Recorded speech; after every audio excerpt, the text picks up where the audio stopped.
बिस्मिल्लाहिर्रहमानिर्रहीम। अस्सलाम वालेकुम पाकिस्तान।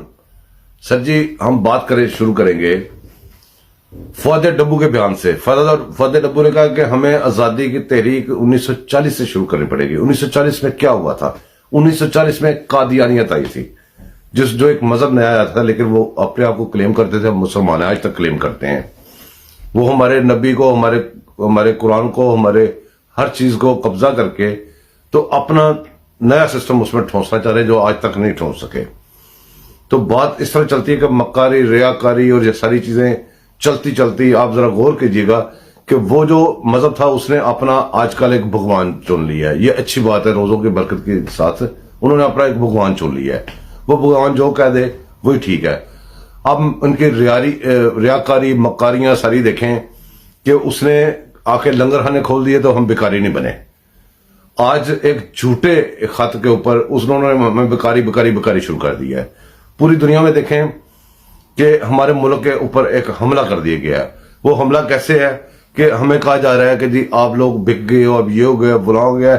इस बंदे ने खुद अपनी असम्बलियां तोड़ी और बाहर रोडों पे आ गया। तो इन्हीं लोगों ने जश्न मनाए, उसको वापस लाके उसको कानूनी तौर से निकाला गया तो सारे रोडों पे आ गए। पहले रोडों पे जश्न में, अब रोडों में आए सोग में, और पूरी दुनिया में हमारे मुल्क को बदनाम किया जा रहा है। उस दिन भी पूरा दिन पार्लियामेंट बिठा के सारे लोगों को बदनाम किया गया। और ये जो इन्होंने शुरू किया हुआ है कि जी हमें वो लेटर आया, ये वो फलां हुआ, ये वज़ीर-ए-आज़म था, इसने खुद क्यों नहीं इंक्वायरी की? फौरन इंक्वायरी करके पूरी पार्लियामेंट में जितने मक्कार वो इसके हिसाब से बैठे हुए थे लोग, जो गद्दार थे, उनको फांसी दे सकता था, जबकि प्रूफ कानून इसके पास होते नहीं है। और वो जो लोग उसके पैरोकार बन गए, इसको भगवान को पूजा करने वाले हैं, वो इसके पीछे चल पड़ते हैं बगैर सोचे समझे। और बगैर सोचे समझे आप कहते हो नहीं, वो सोचे समझे तरीके से चलते हैं। जो ये कह देता है वही करते हैं। कल को ये भगवान उनको कह दे इंडिया को वेलकम करते हैं, आप आ जाएं, तो इसके हवारी आगे से इंडियन फौज को उसी तरह वेलकम करते हैं जैसे बांग्लादेश में किया गया था। तो हमारे मुल्क को अल्लाह ताला ने बड़ी मुश्किल से बचाया। आप जरा गौर करें, जब अल्लाह ताला उन कौमों की हालत नहीं बदलता जो अपनी हालत खुद नहीं बदलते। आप गौर करें कि आपके साथ क्या हो रहा है, आंखें खुली रखें और गौर से देखें। ये जितने इल्जाम है इसके पास किसी इल्जाम का कोई प्रूफ आज तक नहीं है।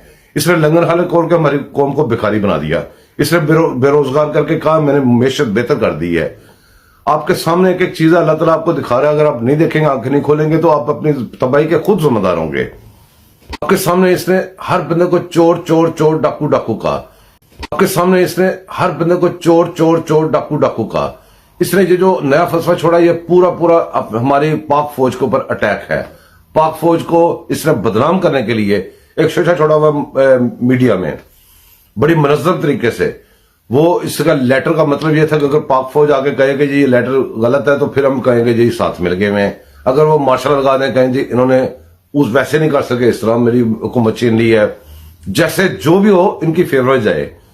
और ये जो लेटर है इसके ऊपर इन्होंने इतना ज्यादा प्रोपेगेंडा किया हमारी फौज को बदनाम करने के लिए। इस बंदे ने यह भी मीडिया में मशहूर किया कि मुझे थप्पड़ मारे हैं। वो थप्पड़ मारने का बात इसलिए मशहूर किया है कि भी ये बंदा कल को कह सके कि जी देखें मैंने आखिरी बोल तक लड़ा था, मुझे इन्होंने थप्पड़ तक मारे हैं हमदर्दियां लेने के लिए। जो आप ये अपने आप को शहादत का रुतबा लेना चाह रहा था वो नहीं मिला, तो उंगली कटवा के शहीद बनना चाह रहा है। इसको किसी ने कोई थप्पड़ नहीं मारा, कोई कुछ नहीं हुआ। जो भी सिस्टम बन रहा है ये अदारों के ऊपर चढ़ गया हुआ है, ये मुल्क के ऊपर चढ़ गया हुआ है, हर चीज के ऊपर चढ़ गया हुआ है। आप इसकी बातों में न चढ़े प्लीज, अपना ख्याल रखें। बात याद रखें, जहां पे ये बंदा हमें ले गया हमारे मुल्क को, यहां से वापस आना इतना आसान नहीं है। अगर आप इसकी बातों में दोबारा आके रोड्स ब्लॉक कर देंगे, जो कि ये खुद रोड ब्लॉक करता है, जब इसकी दूसरी साइड पे आता है ये बैठ के कहता है कि जी ये रोड ब्लॉक कर देंगे, मुल्क को रोक देंगे, ये कर देंगे, जो खुद करता है वही कहता है। अब ये भी याद रखें, जिस वक्त ये चोरी कर रहा होता है सबको चोर कह रहा होता है, जब ये डाका मार रहा होता है सबको डाकू कह रहा होता है, जब ये मुल्क से गद्दारी कर रहा होता है ये सबको गद्दार कह रहा होता है। ये पूरा मक्कार और गद्दार बंदा है, ये लॉन्च किया हुआ है, इसके ऊपर इन्वेस्टमेंट है, इसके ऊपर पूरी दुनिया ने, हमारे सारे दुनिया में जितने भी हमारे दुश्मन उन्होंने इन्वेस्टमेंट की हुई है, वो इसके साथ खड़े हुए हैं। आप दूसरे मुल्कों में देख लें, इसको पूरी सपोर्ट है पाकिस्तान के खिलाफ बकवास करने की। इसके लोग पासपोर्ट जला रहे हैं, पाकिस्तान के झंडे जला रहे हैं, पाकिस्तान को बुरा भला कर रहे हैं, पाकिस्तान के अदारों के ऊपर बतौन तराशी कर रहे हैं, पाकिस्तान के अदारों के ऊपर गालियां बक रहे हैं। अपनी आंखें खुली रखें।